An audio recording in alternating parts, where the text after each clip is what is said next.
Tout le ciel s'emplit d'une joie nouvelle, on entend la nuit dire la merveille. Fête sans pareille, le Sauveur est né, l'enfant Dieu nous est donné. Le Seigneur paraît, Verbe de lumière, l'univers connaît la bonté du Père. Dieu sur notre terre vient tracer la voie où chemineront nos pas. Gloire à Jésus-Christ, gloire au Fils du Père, gloire à son Esprit dont l'amour éclaire l'éclatant mystère qui remplit le ciel. Gloire à l'homme Dieu Noël. Nous sommes réunis au nom du Père, du Fils et du Saint-Esprit. Amen. Le Seigneur soit avec vous. Bonjour. Aujourd'hui, le 27 décembre, nous sommes appelés, oui, à célébrer Noël. Nous sommes encore dans l'octave de Noël, mais c'est aussi l'occasion de célébrer Saint Jean, l'évangéliste, l'apôtre de Jésus-Christ.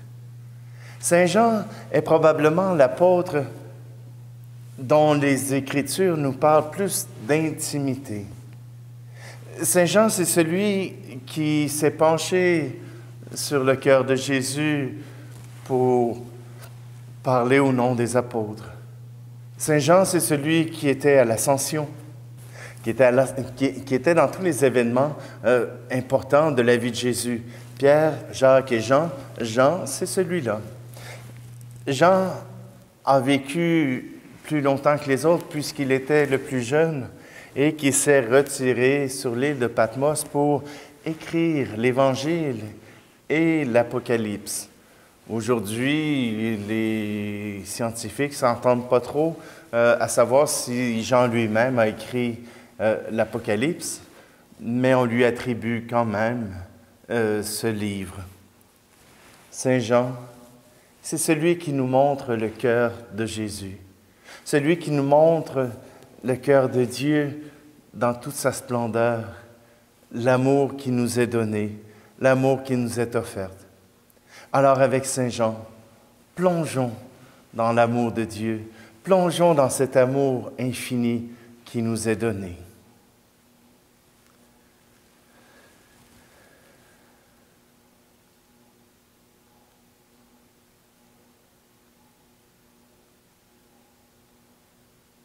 Seigneur Jésus, envoyé pour guérir les cœurs qui reviennent vers toi, Seigneur, prends pitié.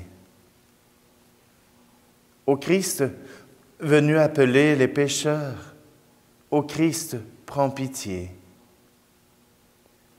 Seigneur qui siège à la droite du Père, où tu intercèdes pour nous, Seigneur, prends pitié.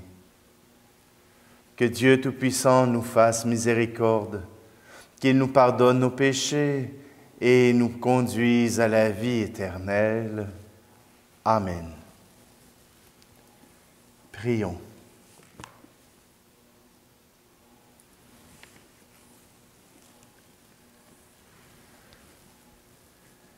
Seigneur Dieu, tu nous as ouvert les profondeurs ineffables de ton Verbe grâce au bienheureux apôtre Jean. Nous t'en prions, accorde-nous de saisir avec une intelligence éclairée la parole qui a si bien fait retentir à nos oreilles, par Jésus-Christ, ton Fils, notre Seigneur, qui vit et règne avec toi et le Saint-Esprit, maintenant et pour les siècles des siècles. Amen. Lecture de la première lettre de Saint Jean.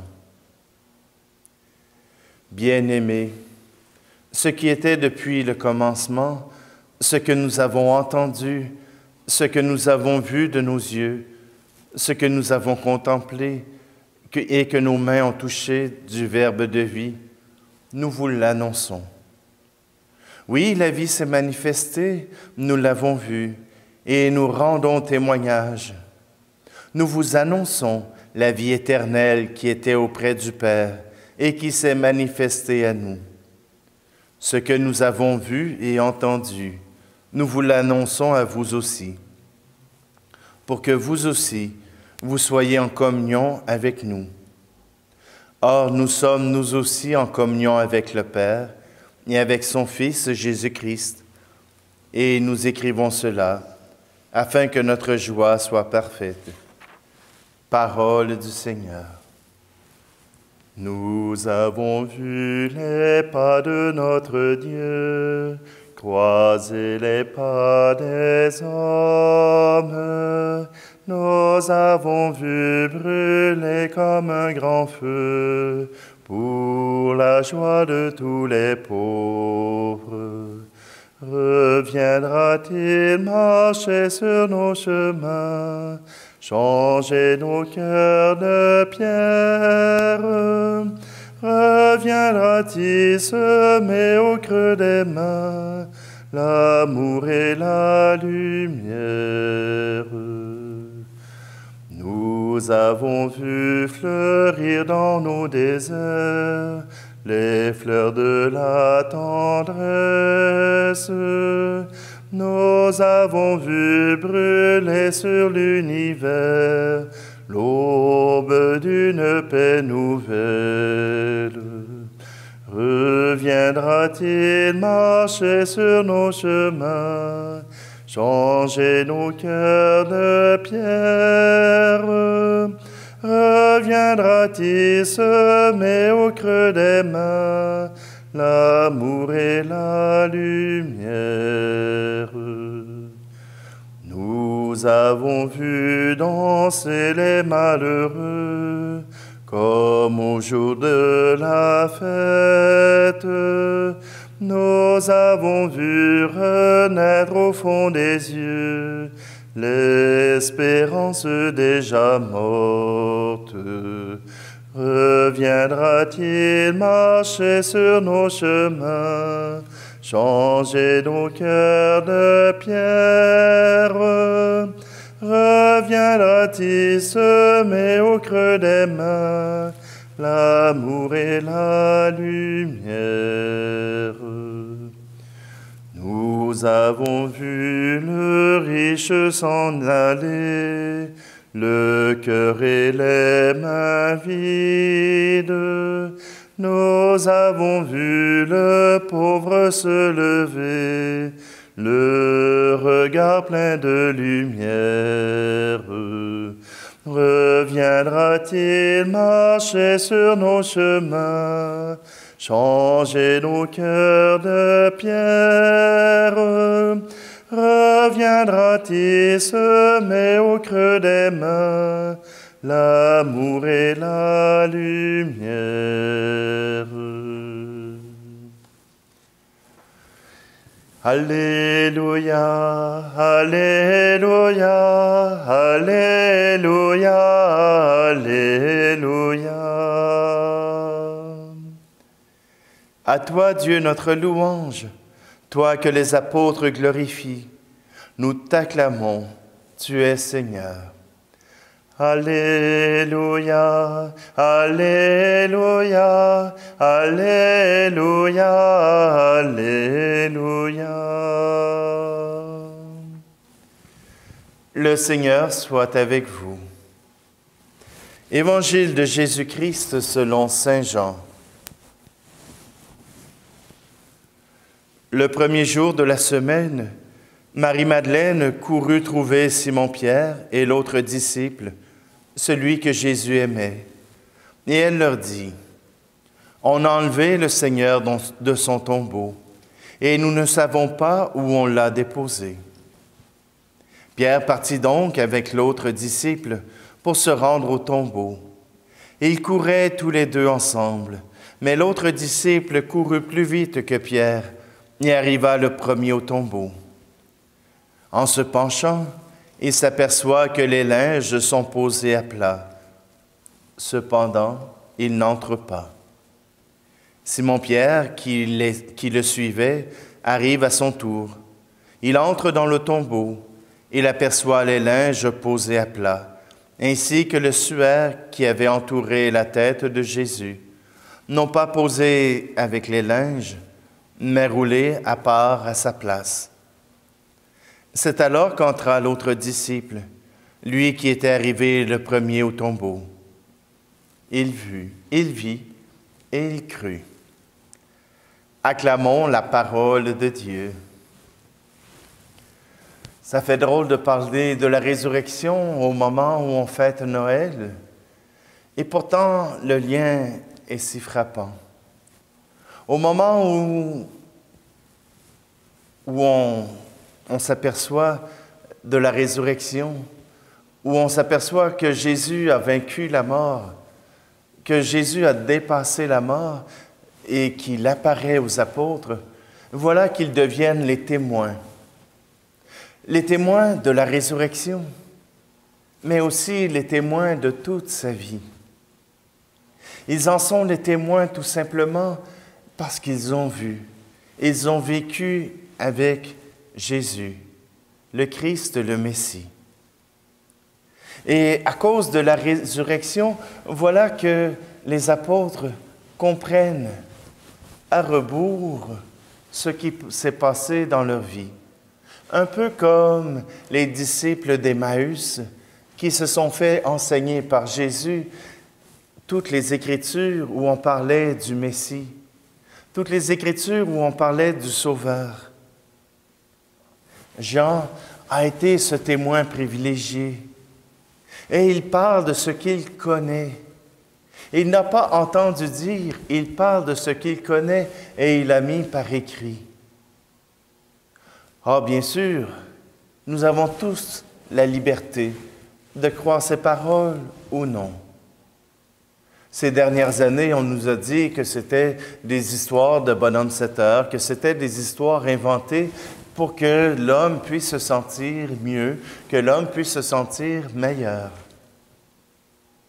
Et même si c'était cela, quel mal y aurait-il? Croire en Jésus-Christ nous invite à être bons. Croire en Jésus-Christ nous invite à vivre l'amour avec nos frères et nos sœurs, au lieu du mal, de la convoitise, ou au lieu de vouloir leur faire toutes sortes de mal.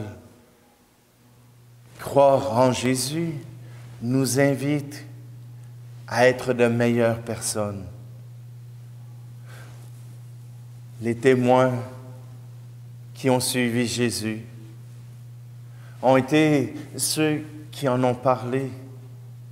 Ah, bien sûr, ils ne tenaient pas un journal intime pour dire tout ce qui se passait, mais un peu comme un événement que vous regardez un peu plus tard. Si vous regardez un événement, tout de suite après l'événement, vous allez dire ce que vous avez vu, ce que vous avez ressenti. Et puis, un peu plus tard, une semaine plus tard, vous allez dire ce que vous avez vu, ce que vous avez ressenti et ce que vous avez entendu. Et si vous revenez un an plus tard, vous allez dire ce que vous avez vu, ce que vous avez entendu, ce que vous avez senti, ce que vous avez entendu et ce que vous avez compris. Parce que dans l'histoire, dans notre histoire personnelle, il nous arrive de tirer des leçons des événements qui se sont passés.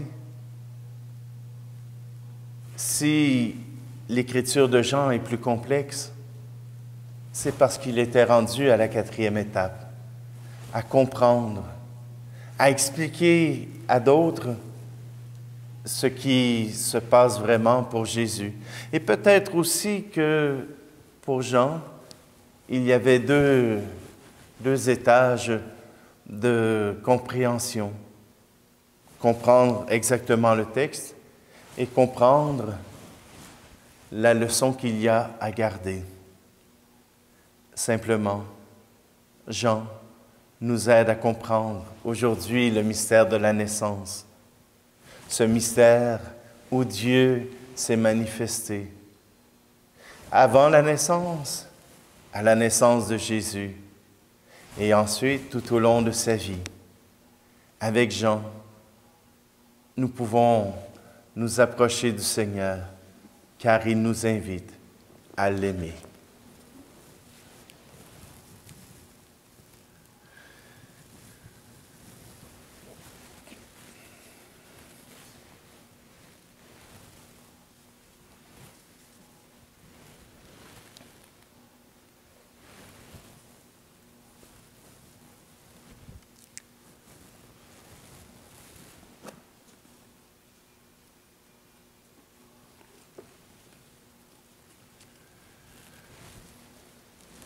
Tu es béni, Seigneur Dieu de l'univers. Nous avons reçu de ta bonté le pain que nous te présentons, fruit de la terre et du travail des hommes. Il deviendra pour nous le pain de la vie. Béni soit Dieu maintenant et toujours.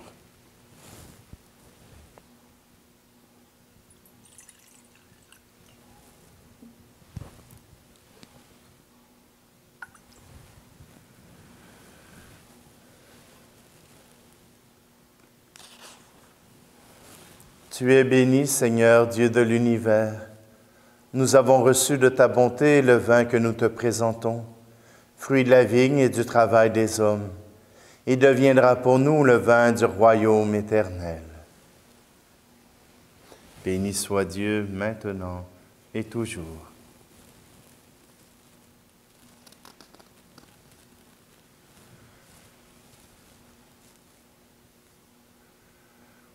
Priez, frères et sœurs, que mon sacrifice qui est aussi le vôtre soit agréable à Dieu, le Père Tout-Puissant. Et nous répondons, que le Seigneur reçoive de vos mains ce sacrifice à la louange et à la gloire de son nom, pour notre bien et celui de toute l'Église. Sanctifie, Seigneur, les offrandes que nous te présentons, tandis que nous participons à ce repas eucharistique. Accorde-nous de puiser à la même source les secrets du Verbe éternel que tu révélas à ton apôtre Jean. Par le Christ notre Seigneur. Amen. Le Seigneur soit avec vous. Élevons notre cœur. Rendons grâce au Seigneur notre Dieu. Vraiment, il est juste et bon pour ta gloire et notre salut de t'offrir notre action de grâce toujours et en tout lieu.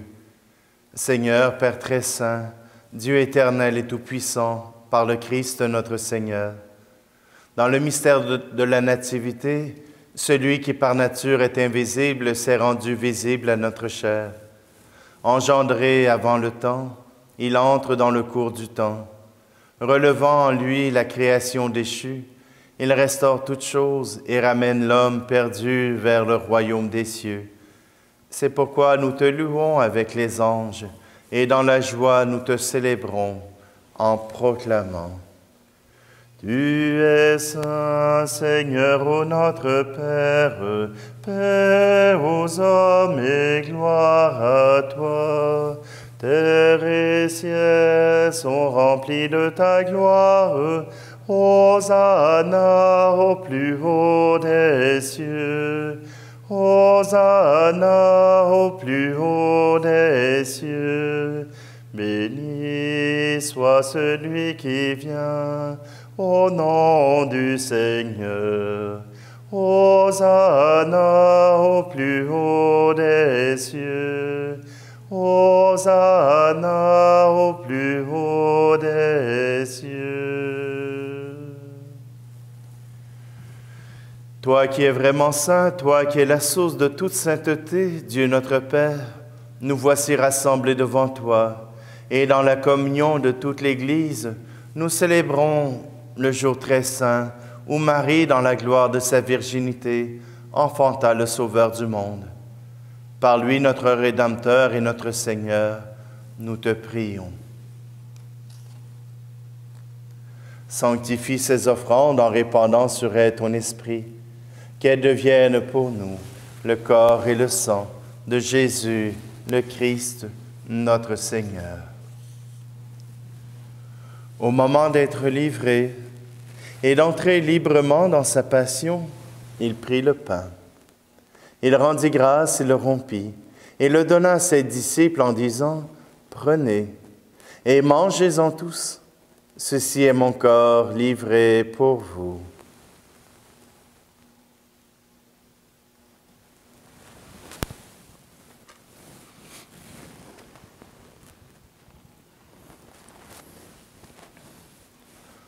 De même, après le repas, il prit la coupe. De nouveau, il rendit grâce et la donna à ses disciples en disant, « Prenez et buvez-en tous, car ceci est la coupe de mon sang, le sang de l'alliance nouvelle et éternelle, qui sera versé pour vous et pour la multitude en rémission des péchés. Vous ferez cela en mémoire de moi. »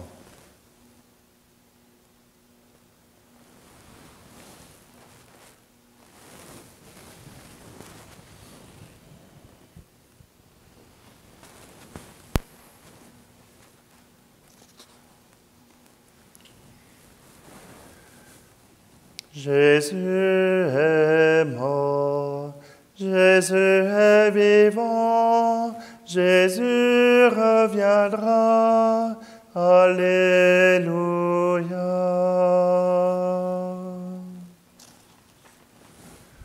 En faisant ici mémoire de la mort et de la résurrection de ton Fils, nous t'offrons, Seigneur, le pain de la vie et la coupe du salut, et nous te rendons grâce car tu nous as estimés dignes de nous tenir devant toi pour te servir.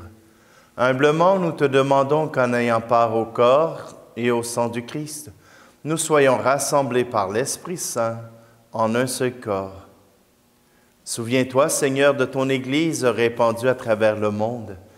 Fais-la grandir dans ta charité en union avec notre pape François, notre évêque Luc, et tous les évêques, les prêtres et les diacres. Souviens-toi aussi de nos frères et sœurs qui se sont endormis dans l'espérance de la résurrection. Et souviens-toi dans ta miséricorde de tous les défunts. Nous te prions particulièrement aujourd'hui pour Lucille Grimard. Accueille-les dans la lumière de ton visage. Et sur nous tous, enfin, nous implorons ta bonté. Permets qu'avec la Vierge Marie, la bienheureuse Mère de Dieu, avec Saint Joseph, son époux, les apôtres et tous les saints qui ont fait ta joie au long des âges, nous ayons part à la vie éternelle et que nous chantions ta louange et ta gloire par ton Fils Jésus le Christ. Par lui, avec lui et en lui, à toi, Dieu le Père Tout-Puissant, dans l'unité du Saint-Esprit, tout honneur et toute gloire pour les siècles des siècles. Amen.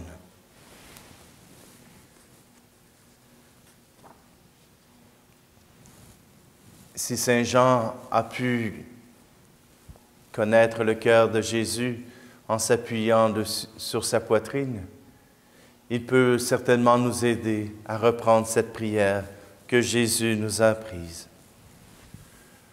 Notre Père qui es aux cieux, que ton nom soit sanctifié, que ton règne vienne, que ta volonté soit faite sur la terre comme au ciel. Donne-nous aujourd'hui notre pain de ce jour. Pardonne-nous nos offenses, comme nous pardonnons aussi à ceux qui nous ont offensés. Et ne nous laisse pas entrer en tentation, mais délivre-nous du mal. Délivre-nous de tout mal, Seigneur, et donne la paix à notre temps. Soutenus par ta miséricorde, nous serons libérés de tout péché, à l'abri de toute épreuve, nous qui attendons que se réalise cette bienheureuse espérance, l'avènement de Jésus-Christ, notre Sauveur.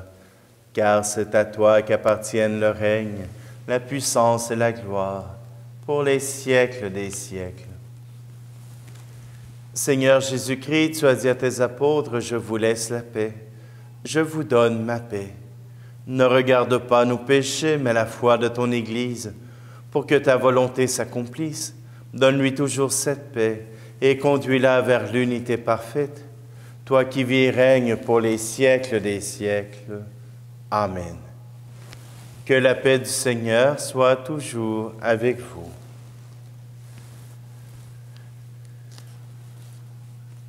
Agneau de Dieu qui enlève le péché du monde, prends pitié de nous.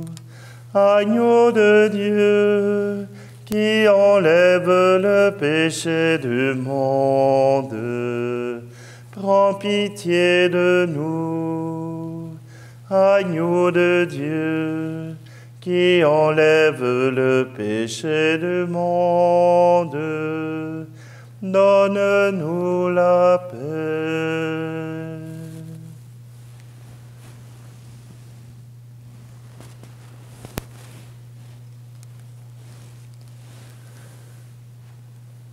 Voici l'agneau de Dieu, voici celui qui enlève le péché du monde. Heureuses les invités au repas des noces de l'agneau. Seigneur, je ne suis pas digne de te recevoir, mais dis seulement de parole et je serai guéri. Et Seigneur, qu'à travers ce corps et ce sang que je vais consommer, tous ceux qui prient avec moi puissent le recevoir en leur cœur.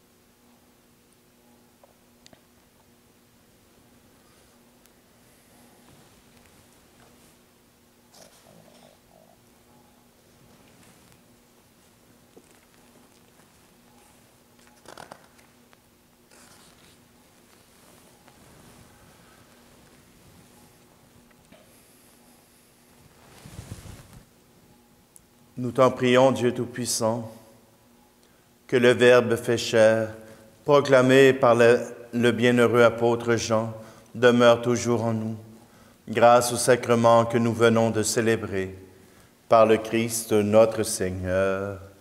Amen.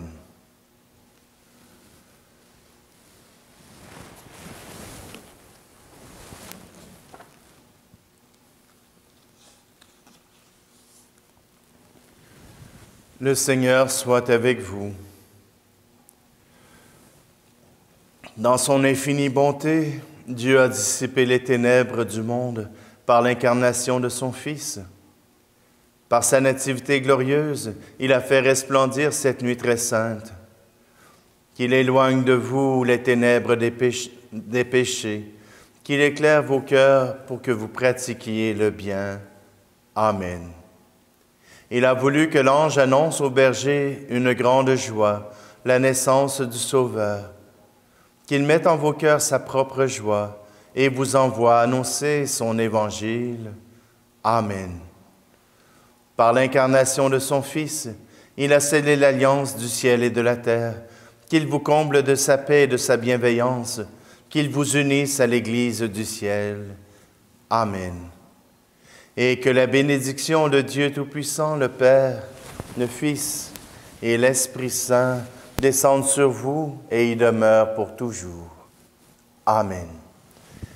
Allez dans la paix et la joie du Christ. Reviendra-t-il marcher sur nos chemins, changer nos cœurs de pierre? Reviendra-t-il semer au creux des mains l'amour et la lumière?